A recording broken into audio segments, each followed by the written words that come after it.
A very good morning to all of you. So next concept I am going to discuss for the class 10 biology, that is transport. Previously we have discussed about the nutrition and respiration, and now the next life process is transport. Now what is transport? To discuss this process, firstly we have to clear our some basic concepts. All we know that organism is made up of cells, million of cells.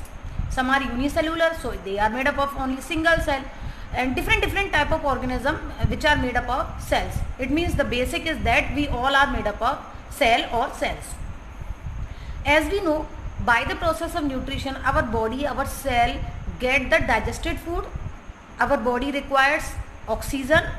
Actually our each and every cell require the nutrient which are necessary for the survival of our body. So there is a process, there is a requirement of a system of arrangement which transfer the nutrient like digested food, oxygen and other nutrients from the source to the other portions. मतलब हमारे body को एक ऐसे system की, एक ऐसे arrangement की ज़रूरत है जहाँ पर ये जो न्यूट्रिएंट्स बन रहे हैं वहाँ से न्यूट्रिएंट्स को हर एक सेल, हर एक टिश्यू, हर एक ऑर्गन तक पहुँचाया जाए और उनकी नीड को कंप्लीट किया जाए. Because every cell require a specific type of energy to conduct its function, and when it get the energy, when it get the food, when it get the digested food, by oxidizing this digested food, the energy is formed in the cell and they can utilize this energy for conducting their metabolic activity. So in common terms, when we will use this concept transport, it means transfer of substance, transfer of anything from one place to another. Normally जब हम transport की बात करते हैं तो वो सीधा सीधा क्या आंसर आता है हमारा कि किसी भी चीज़ को एक जगह से कहाँ ले जाना है, दूसरे प्लेस पर. But in terms of biology, लेकिन बायोलॉजी के टर्म्स में बोला जाता है it is a process, it is a process by which the nutrients like oxygen, food, water is transported from source to sink. मैंने दो वर्ड यहाँ यूज कर रहे हैं, आपको ध्यान रखना है. सोर्स मीन्स जहाँ पर इनका फॉर्मेशन हो रहा है, जहाँ पर ये बन रहे हैं. सिंक मतलब वो पार्ट जहाँ पर इनकी रिक्वायरमेंट है. जैसे मैं एग्जांपल लेती हूँ, source for the digested food is the small intestine. वहाँ पर डाइजेशन कंप्लीट होता है तो फूड कहाँ पर है हमारा, स्मॉल इंटेस्टाइन में है. लेकिन हमारी बॉडी के सारे ऑर्गन्स को, सारे टिश्यूज को, सारे सेल्स को वो फूड चाहिए, वो ऑक्सीजन चाहिए, वाटर चाहिए. सो जिस जगह पर वो चीज़ बन रही है उसको हर एक सेल तक पहुंचाने की जो प्रोसेस है दैट इज कॉल्ड ट्रांसपोर्ट. तो ट्रांसपोर्ट में जो बहुत सारे हमारे टिश्यूज़ हैं, ऑर्गन्स हैं, वो एक साथ मिलकर एक पूरा सिस्टम बनाते हैं, and this is known as circulatory system and also known as transport system, जिसको हम क्या कहते हैं, या तो सर्कुलेटरी सिस्टम या ट्रांसपोर्ट. अब यहाँ पर मैंने दो चीज़ें बोली कि टिश्यू और organ. Tissue in case of plants specific type of tissues are there as you have studied in the 9th standard, xylem and phloem, which are necessary for the transport of all requirements of the plant to each and every cell. So that's why I have used an organ. A group of organs are organized in complex organism to conduct this function, but these organ require a specific type of fluid. एक specific type की fluid की जरूरत होती है जिसमें ये सारी nutrients dissolve होकर हमारे each and every portion, each and every cell तक पहुंचते हैं. So this is the transport system and और the circulatory system. So firstly I am going to discuss the transport in animals. सबसे पहले मैं जो डिस्कस करना चाह रही हूँ आपके साथ वो डिस्कस करूँगी transport in animals. So I am starting the next topic, transport in animals. और एनिमल्स में भी जो हम डिस्कस कर रहे हैं basically in human beings. And whenever we are discussing about the transport in animals or human beings, then fluid is must in its body to carry all these nutrients to different cells. So the main fluid which is present in our body to conduct this transport this is the blood. What is this? Blood. Actually another liquid is also present in our body, that is lymph, but it is the main fluid which is present in our body and transport all the required materials to each and every cell. So now we are going to discuss the first concept in the transport in animals, that is blood. I am giving you 3-word definition of blood. It is a fluid connective tissue. Only 3-word definition, blood is a fluid connective tissue. अब ma'am कैसे हुआ ये भाई, तो मैं बताऊं या नहीं बताऊं? चलो बता देती हूँ, लेकिन अभी नहीं, पहले इसके बारे में कुछ बता दूं और मैं आगे तब आपको बताऊंगी कि फ्लूइड कनेक्टिव टिश्यू ये कैसे है. चलिए बताते हैं. Our blood has basically 2 components. हमारे ब्लड में बेसिकली 2 कंपोनेंट्स होते हैं. Plasma, it is the fluid of the blood. हमारे ब्लड का ये फ्लूइड है which makes the 95% part of blood, जो हमारे ब्लड का 95% पार्ट बनाता है.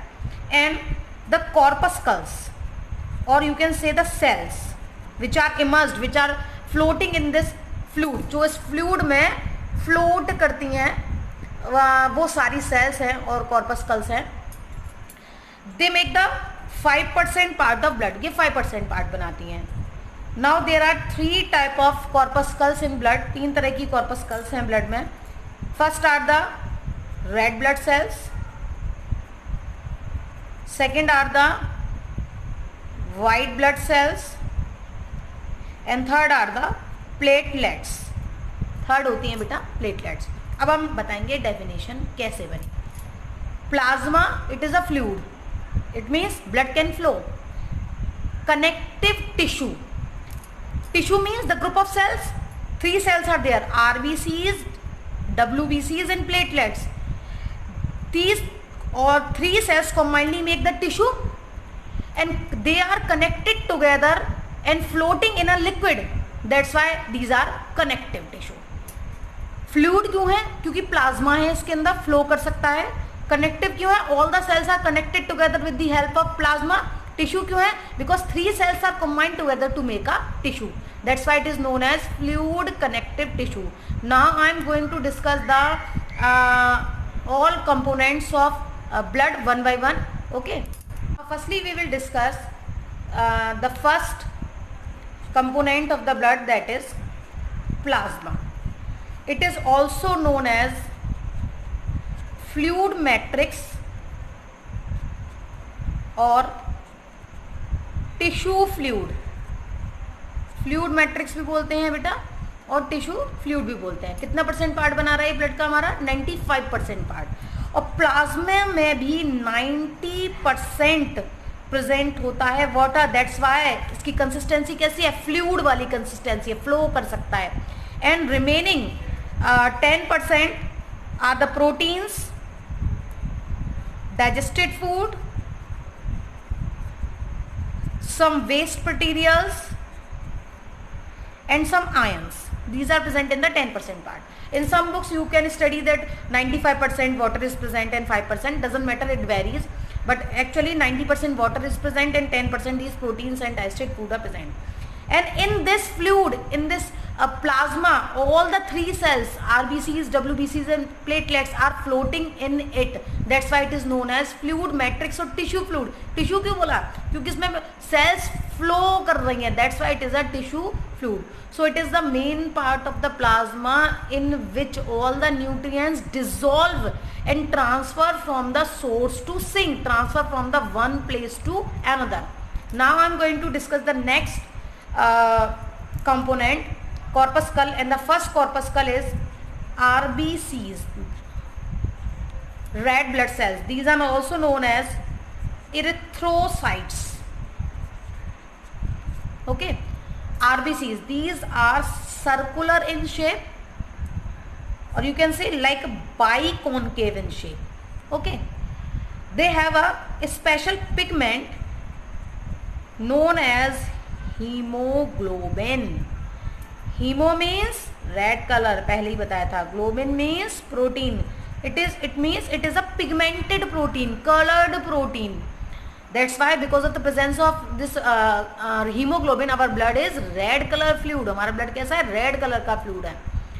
Normally when the RBCs are immature, जब आरबीसीज इमेच्योर होती है, पूरी तरह से डेवलप नहीं हो पाती, दे हैव न्यूक्लियस, इनमें न्यूक्लियस प्रेजेंट होता है. In that time they are living cells होती हैं ये.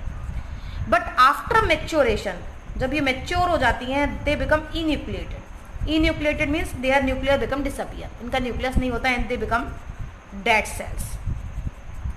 क्या हो गई? Dead cells. Because they have not nucleus, so their life span, इनका जो ड्यूरेशन है, इनका जिंदा रहने का जो टाइम है वो बहुत शॉर्ट होता है, ओनली 120 डेज. लेकिन खास बात क्या है इनके बारे में कि जितनी जल्दी ये मरती हैं, ये माना जाता है कि हर मिनट हमारी बॉडी में 3 मिलियन आरबीसीज डेड होती हैं. ठीक है, डेड होती हैं. बट इससे 4 टाइम्स ज़्यादा, 4 गुना ज़्यादा जल्दी ये प्रोड्यूस भी हो जाती हैं. इट मीन्स इतनी जल्दी डिस्ट्रॉय नहीं हो पाती, उससे ज़्यादा जल्दी, 4 टाइम्स ज़्यादा जल्दी ये हमारी बॉडी में बन जाती हैं. And remember this thing, we have a portion in between our bones, we have a organ that is known as bone marrow. अब बोन मैरो में एक स्पेशल टाइप की सेल्स होती हैं which are known as stem cells. इनको हम क्या बोलते हैं? Stem cells. And these stem cells are responsible to form all the cells of blood. यही स्टेम सेल्स जो होती हैं हमारे बोन मैरो की, यही सारी तरह की ब्लड सेल्स को बनाती हैं. सो बहुत जल्दी आरबीसीज का फॉर्मेशन हो रहा है, इसीलिए जब भी हम कभी ब्लड डोनेट करते हैं, so there is no need to worry. कोई भी वरी की जरूरत नहीं होती, बिकॉज जितना हम डोनेट कर रहे हैं उससे 4 टाइम ज़्यादा जल्दी हमारी बॉडी में फॉर्मेशन उसका हो जाएगा. Next thing, most important thing, haemoglobin. This is the carrier of CO2 and O2. It mixes with oxygen, it joins with oxygen and carry this oxygen to each and every cell, and it also joins with CO2 and remove this waste from our body. It means it helps to do the exchange of gases. किस में help करता है? Exchange of gases में. अब एक question और आता है कि जब ये आरबीसीज मर जाती हैं तो जाती कहाँ है? There is a place in our body that is known as spleen, जिसको क्या कहते हैं हम? Spleen. This is known as the graveyard of RBCs, जिसको हम बोलते हैं आरबीसीज का ग्रेवयार्ड. इट मीन्स कब्रिस्तान है, वहाँ जाके स्टोर हो जाती हैं. जब अपने सारे पार्ट्स में ब्रेक डाउन हो जाती हैं, फिर से कहाँ पहुँच जाती हैं? बोन मैरो में. बोन मैरो से बनकर फिर से तैयार हो जाती हैं. So this is the RBC. Now we will discuss the next is WBCs. These are known as white blood cells and also called leukocytes. Okay, these are nucleated. इनमें न्यूक्लियस प्रेजेंट होता है, लेकिन इनके बारे में सबसे इंपॉर्टेंट जो खास बात है, their shape is like amoeba. इनकी जो शेप होती है वो amoeba. It means the shape is irregular. कैसी होती है? इर्रेगुलर होती है. और इनके बारे में एक खास बात है, these are known as soldiers of our body. हमारी बॉडी के क्या कहे जाते हैं? सोल्जर्स हैं. भाई ऐसा क्या कर दिया इन्होंने? बहुत कुछ किया. क्या किया? इफ एनी पैथोजन, अगर कोई भी पैथोजन जो हमें डिसीज कर सकता है हमारी बॉडी में एंटर करे, किसी भी शेप का क्यों ना हो, क्या करेगा? Suppose this is the pathogen, उसी के अकॉर्डिंग ये WBC अपनी शेप को चेंज करती हैं, उसको कैप्चर करती हैं, उसको खा जाती हैं. And this is known as phagocytosis. क्या बोलते हैं इसको? फेगोसाइटोसिस. अगर अमीबा में न्यूट्रिशन पढ़ा होगा तो मैंने वहाँ टर्म ये यूज़ किया था, amoeba take its food by the process of phagocytosis. तो बिल्कुल अमीबा के जैसा ही काम करती हैं, लेकिन क्या कर रही हैं? बहुत अच्छा काम कर रही हैं. Any pathogen if pathogen enter in our body, then it changes its shape according to the pathogen because of its irregular shape and capture this pathogen and kill it. That's why these are known as soldiers of our body. क्या कहते हैं इनको? हमारी body के soldiers हैं. एक और mechanism है इनके अंदर, some special WBCs are there which produces a protein in our body. जो हमारी बॉडी में एक प्रोटीन प्रोड्यूस करती हैं, that protein is known as antibody. This protein is known as antibody. It do not kill the pathogen, it inactivates the pathogen. It means हाथी काट दिए उसके, जब हाथी नहीं रहेंगे तो अटैक कैसे करेगा? It means it inactivate that part of the pathogen by which it attacks on our body, by which it can harm to our body. So two methods, या तो उसको inactive कर दो या फिर उसको सीधे मार दो. So this is the second type of cell. Now we will discuss the next is platelets. Okay. These are the small cell fragment. छोटी छोटी फ्रेगमेंटेड सेल्स होती हैं ये, ठीक है. these are the cell fragments and these are also enucleated. इनमें भी nucleus present नहीं होता है, but they conduct a specific function in our body. हमारी बॉडी में कोई एक बहुत इंपॉर्टेंट काम करती हैं. Suppose we have any wound or cut on our body, हमारी बॉडी पे कहीं लग जाए, कट जाए, देन सडनली ब्लीडिंग स्टार्ट्स. क्या होगा? खून निकलना शुरू हो जाएगा. At the same time 3 components become active on that position, that is vitamin K, calcium ion and platelets. 3 चीज एक्टिव हो जाती हैं उस जगह पर, vitamin K, calcium ion, platelets, and importantly these platelets start to produce some specific hormones by which our blood clot, जिससे हमारा जो blood है वो जम जाता है and bleeding stops. So it helps in the blood clotting process. किसमें help करता है ये? blood clotting की प्रोसेस में. So these are the 3 cells of our blood, and now by studying this process we can conclude that thing that blood has so many functions in our body. हम conclusion निकाल सकते हैं. there is a conclusion by all this concept that blood do so many functions in our body to exchange of gases. It prevents our bleeding. It helps to protect our body by the diseases. Pathogens को मार के हमें diseases help करता है. It transfer our digested food from the small intestine to the various parts. हमारे जो digested food है उसको small intestine से सारे parts में पहुंचाता है. हमारा जो वेस्ट है which is stored in the liver, जो हमारे लिवर में बनना है वेस्ट, दैट इज यूरिया, उसको कहाँ तक पहुँचाता है? किडनी तक पहुँचाता है, ताकि उस किडनी उस यूरिया को यूरिन में चेंज करके हमारी बॉडी से रिमूव कर सके. So there are so many functions. एक और बहुत इंपॉर्टेंट फंक्शन है ब्लड का, it maintains our body temperature.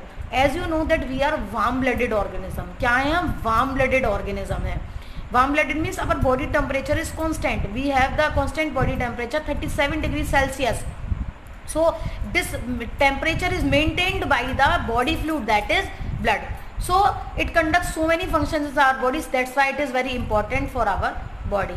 Okay, now next time we will discuss the human circulatory system. Till then, goodbye. Have a beautiful day.